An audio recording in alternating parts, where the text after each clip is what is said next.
Hello all, and thanks for joining this session of the Virtual Chief Revenue Officer Summit. My name is JD Miller, and I'm the CRO of Motus. It's a Boston-based company, and I'm joining you today from my home in Chicago. I know that last year, all of our lives were turned upside down early on by the COVID pandemic, and many of our best-laid sales plans had to be rethought. So today I'm going to talk about how Motus shifted our plans in 3 weeks, with a new product launch that supported our new logo sales teams in making their goals, as well as a series of special officers that we created for our install base to make sure that our account management teams could maintain their revenue goals as well. But as I started to put this talk together, I realized that the things we did weren't really about a pandemic response at all. They were processes and tools that we really should be using all year long, even in normal times. I'm hopeful then that what we talk about today isn't so much of a look back at something that happened in the past, but it should be a look forward to best practices that we can all use to continually improve. I've put together an overview to start, a few slides to talk through what we did to ensure success with both the new logo teams and the farming account management team, but I'm also going to be sure to save some time at the end for a robust discussion. So if you can hold your questions until then, we'll open up the lines to get your thoughts, feedback, and questions at the conclusion.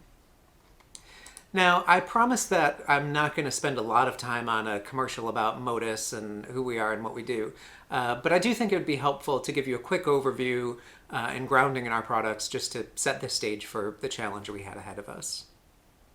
If you've ever driven your car for work and you've been reimbursed 50-some cents a mile for doing it, you've already interacted in a small way with part of Motus's business. Over 90 years ago, when the Model T was first rolling off the assembly line, a group of salespeople and accountants started to ask how much of the cost of ownerships of their personal car should their company be reimbursing them for when they drive it for business. Over the years, we eventually partnered with the US government on this project, and we still maintain a contract with them where we track the price of gas each day at over 100,000 service stations across the country, and that's where we come up with that 50-some cent rate that you're familiar with, and with which changes each year. Now, when we do that, of course, we also recognize that the price of gas changes daily, and it can vary wildly from one part of the country to another. And so, while the IRS issues one rate that's the maximum amount that an employer can give their employees tax-free, we also partnered with them to develop a program for our clients, which puts an app in each of the client's employees' hands, and the app keeps track of where they drove, on which day, what the actual price was of fuel, tires, and maintenance for them, and then it generates a personalized tax-free reimbursement for each individual employee. It's cheaper than the 50-some cents that the US government would let you reimburse, and so it can save significant amounts of money for our clients. As a result, the solution is used by over 250,000 employees who get in their cars each day to drive for work at about 3,000 companies. Now, once Motus built that infrastructure for data collection and reimbursement of these folks, we also used it to help organizations manage the reimbursement of other variable expenses. Organizations that relocate employees from one city to another know that the cost of living can be very different, and so our technology tracks the different costs of common grocery items, schools, housing, rents, and other items to help an employer determine the appropriate compensation adjustment or moving expense stipend to keep their employees whole when they relocate from one city to the next. And of course, with the ubiquity of cell phones and mobile devices, Motus also helps companies to figure out the unique needs and costs of connectivity for employees who need different devices, data plans, and long-distance services to do their jobs. But still, our flagship product that drives the most revenue for Motus has been in our vehicle reimbursement programs. And when COVID hit and launched stay-at-home orders across the country, we suddenly saw a bunch of empty city streets. And our salespeople, who typically began a prospecting call by asking how many employees you had on the road today, suddenly needed to rethink how they would make their numbers for the year. Just a few days after the stay-at-home orders, our account managers, who usually see about a 98% customer renewal rate and very high customer satisfaction scores, found that their clients were calling to say that none of their employees were driving, and they were asking what we might do with their contracts to reflect this fact. So our teams had a lot of questions to answer in a really short amount of time. Now, Motus's executive team is spread between Boston, Chicago, and Los Angeles, and we launched twice-a-day video calls with one another to share the latest information we had about the pandemic, the stay-at-home orders, and the impacts that we were seeing amongst our employee teams and within our business. When we compared the news in each of our locations, it was clear that there were regional variations in pandemic response, with some states taking it very seriously and implementing very strict stay-at-home orders, while other states were much looser. But in March of 2020, it was also clear that almost every business we had spoken with had sent their people to work from home for at least some time. Some of these companies already had telework arrangements set up, but an awful lot of employers had no idea how to get their employees connected, working, and productive in this new at-home arrangement. And they also weren't sure if they'd have to make it work for just a few weeks, a few months, or if it would be something that would happen indefinitely. Now, we knew that we could help them. Employees may not be driving, but they were rapidly signing up for internet services, they were buying furniture and desks for their home offices, and they were getting video conferencing equipment like what we're using for this meeting today. And if the employers didn't come up with a policy and reimbursement method quickly, their costs of telework could rapidly spiral out of control. So at Motus, we looked at the data and the technology that we already had in place, and we recognized that we could recombine some of our products to create a home office reimbursement program for companies that would match the actual costs that employees in different parts of the country were experiencing. And if we did it correctly, we could also make sure that those payments were tax-free for both the employer and the employee, which our experience said could save 30% of the total expense there. But if we were going to launch this product to market, we knew that time was of the essence. I went home on March 17th, and for better or for worse, this was a problem that companies were going to have to solve quickly before their expense reports came in by the end of the month.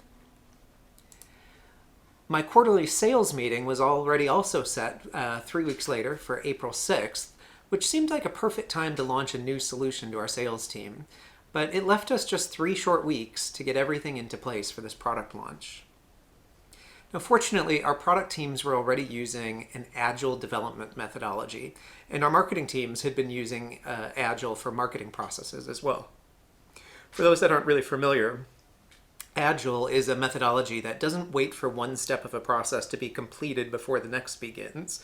Instead, it has teams working on all of the stages simultaneously, and then they coordinate with one another in a morning stand-up meeting each day, where people share the progress that they've made, they alert their colleagues who have downstream dependencies about any critical decisions they've made, and then they adapt their plans accordingly for the work they'll do over the next 24 hours.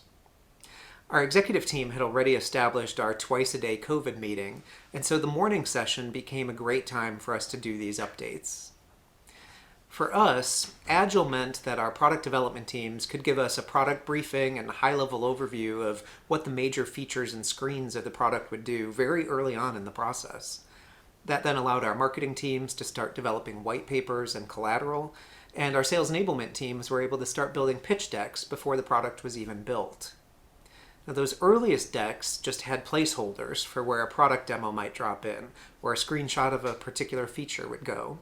And in many cases, the final image of exactly what it looked like or how it worked didn't get put into the deck until April 5th, just a day before we launched it to the sales team.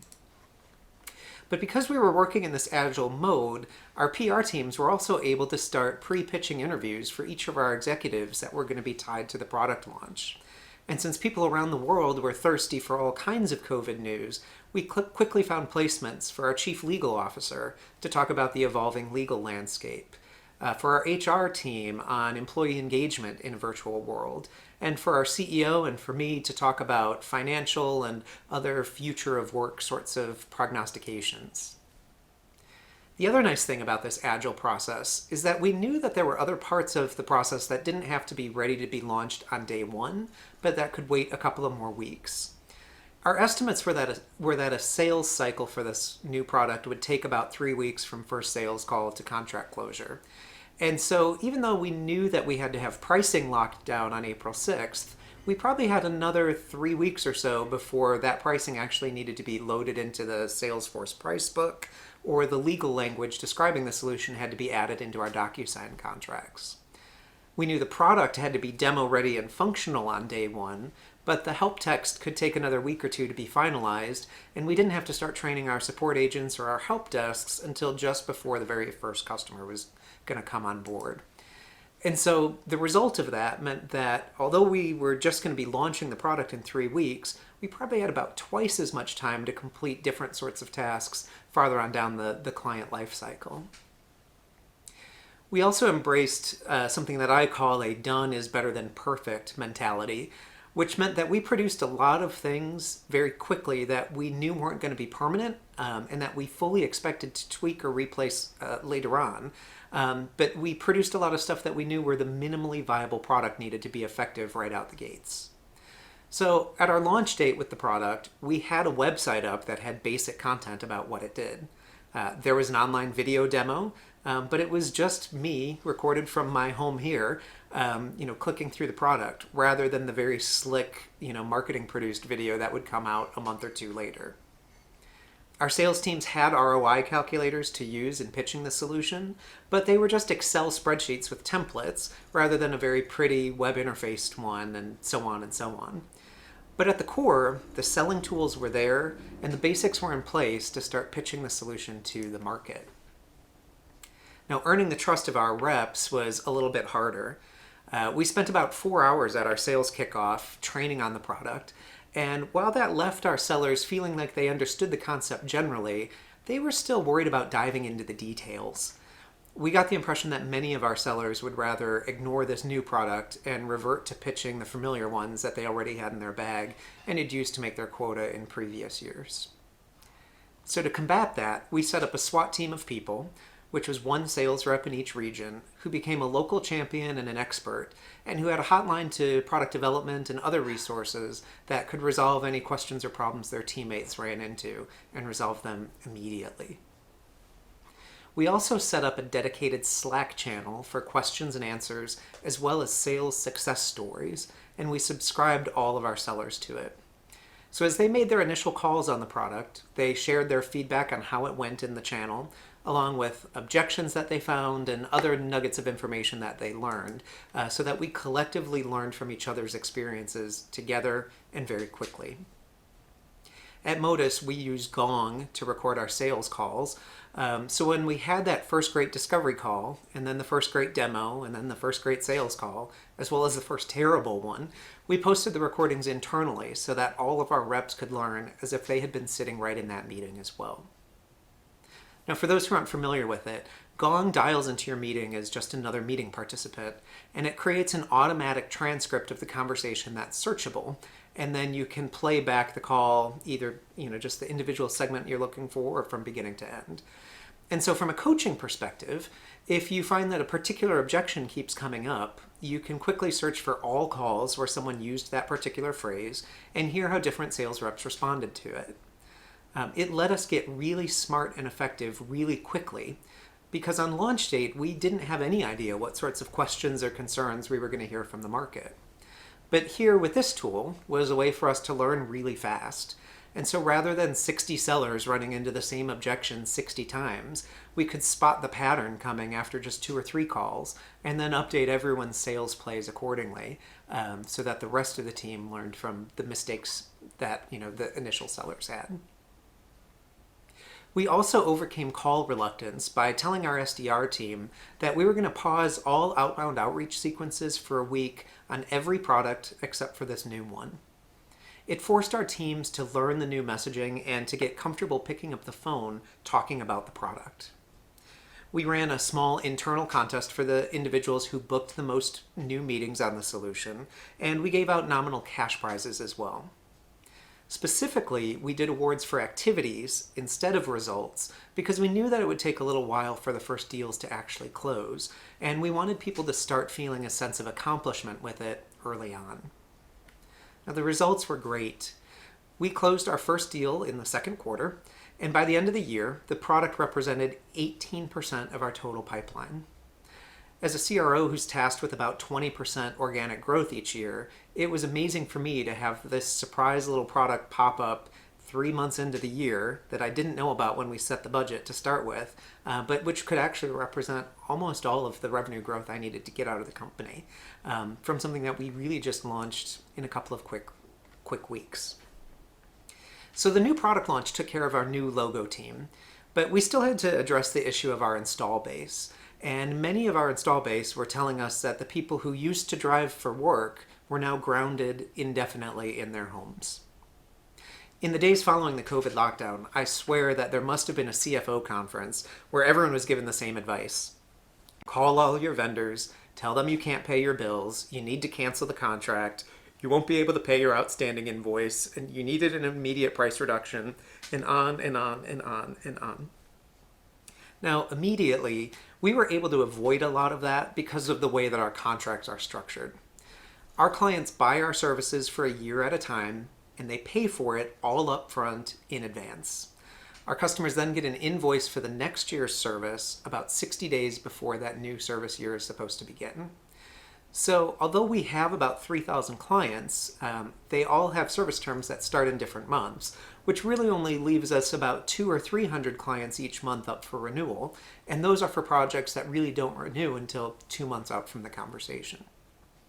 That setup gave us a little bit of time to prepare, but we knew that we wanted to be on top of our game in dealing with customer inquiries. And we also wanted to be on the front foot of the issue rather than waiting for 3,000 customers to come to us, each trying to negotiate their own unique COVID relief package. So our plan was to have a menu of choices we could lead with that were predetermined and that we thought might fit their needs. That way we would just be implementing the same 2 or 3 offerings over and over and over again, rather than a bunch of one-off agreements and arrangements. Now at Motus, we have a lot of executive dashboards that summarize a lot of our key business metrics. And we started to send out a daily COVID impact reports to our C team each morning that summarized a few key metrics that we wanted to be monitoring frequently. For me, there were 3 charts in that report that I obsessed over. One was a map of where the COVID cases were in the US. The other was a map of where our app said people were driving the previous day. And finally, there was a chart that showed how many trips our users had taken on a daily basis. Now, something surprising showed up quickly, and it was actually something really comforting to me. And you'll see it in the chart on the bottom here. It's those green lines which show the number of trips that our users were taking each day. And yes, there was a sharp and immediate drop-off in people driving places right around that March 17th date. But within just a few weeks of that stay-at-home order, our users were back on the road and were driving at least 80% as frequently as they had been just before the pandemic. It's a trend that defied what the common consensus was, as well as what we were hearing on the news, which was that nobody was going to go anywhere for work. And when we started to run the crosstabs by industry and state, we also found other notable trends here. Yes, people who used to deliver food and alcohol to restaurants had largely seen their delivery routes put on pause. But people who deliver the same food and alcohol to grocery stores were driving much more than they had in the past, because the pandemic was sending many more people to the grocery to cook at-home meals than had ever happened before. Certain other industries, like healthcare, were traveling more frequently as well, along with some other businesses that we found proved to be pandemic-proof. It's data that really helped us get a handle on what we expected COVID's impact would be for each one of our customers. Based on the industry that they were in, the states that they operated in, the COVID levels in those states, and much more, we calculated whether we thought COVID would mean a greater need for our services, the same, or a reduction for each client. And then we deployed our account management team to proactively contact each one with a message like, here's what we think COVID means to your business. Can you confirm that, or can you correct our thinking where it's wrong? And as those conversations unfolded, we were able to get behind the rhetoric of an accounts payable person and really uncover what they truly needed. I'm sure you're all familiar with those kinds of negotiations where the customer begins by saying, we're really looking to partner with you, but what they truly mean is, we aren't interested in win-win at all. We want to get everything we want, and we don't care what happens to you. Now, it gave us a great opportunity to talk with these customers about what real partnership is. Like them, we also wanted to avoid laying people off, but it meant having money to pay our employees and not just deliver our services for free to everyone who asked. Our employees expect pay raises of about 3%, just like every other company's employees do, and that money needs to come from somewhere. And so being a partner means that if you're a company that's doing well in the pandemic, you need to lean in and help others out. And if you're suffering from the pandemic, we want to help you, but we want you to lean in and alleviate some of the parts of our relationship that might be making it difficult to do so. So, customers up for renewal told us that they had a couple of key issues. The first is that when they were renewing a year in advance, they really had no idea how many users they could commit to for the coming year because they didn't know where COVID was going to take that to. Other customers told us that they needed to conserve their cash for a bit longer than usual because their own clients were being slow in paying because they came from COVID-affected industries. We were able to accommodate those concerns. We had extended payment terms, or we could extend their contract out another quarter before locking in their total user count. But in exchange, we asked these clients to get rid of non-standard contract terms that were creating operational difficulties for us in support. When you're the only customer out of 3,000 who asked for a special treatment, it has a whole lot of exceptions in our processing, and that costs us money. So we also really appreciate when our clients can make multi-year commitments, which allows us to plan out for the future, and we're able to reward our clients when they do it. And of course, price increases also let us keep our employees happy and continue to employ people who are going to innovate and bring new features to market. So as we sat down with clients and we talked about proactive COVID relief plans, we were able to mix and match combinations of your concern about committing to a specific number with our requests for non-standard contract terms to be eliminated, or dealing with a customer's concern about payment terms with our concern on having a multi-year contract in place. And when we proactively approached our customers with these packages, it really put us in the eyes as a partner who is saying, here's what we think is happening in your business, and here's how we're going to lean in to help you out, which went a long way to developing loyalty with our clients. As I look back over the year, I can only think of one customer in the entire install base who took a confrontational approach to these conversations. And by the time we got to them, I was comfortable saying that they were an outlier, out of step with every other company we did business with. And so while I appreciated the $1 million annual contract we had with them, I would be fine letting it go if it meant that we got rid of a customer that was tough to work with or who didn't share our values. It was a difficult conversation, but that customer too came around. And so by the time we closed the books on 2021, we had averaged a 98% retention rate with our customers and averaged a 5% price increase in every customer whose contract terms allowed for it. Motus didn't lay off any of our employees due to the pandemic.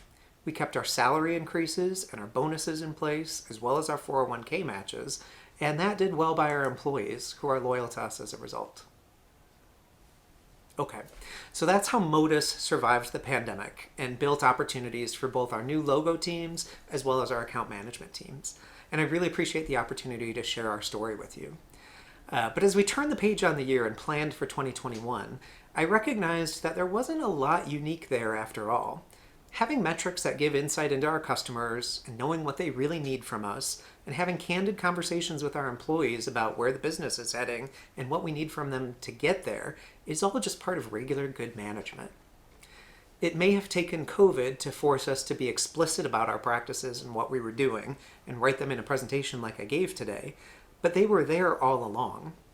Having a cadence to connect with customers, to understand what's going on in their business, having the data to ask a lot from our healthiest customers, and to be compassionate to our less healthy ones, and to continually look for the microtrends in our install base isn't a pandemic-only strategy, it's an everyday strategy. So I'm curious to hear your thoughts. What resonated with you? What can I answer questions about? And where do you think we might have missed an opportunity and could learn from a best practice of your own? Let's ask the moderators to open the lines for an open Q&A, and I'm looking forward to a lively discussion. Thanks for being with us so far.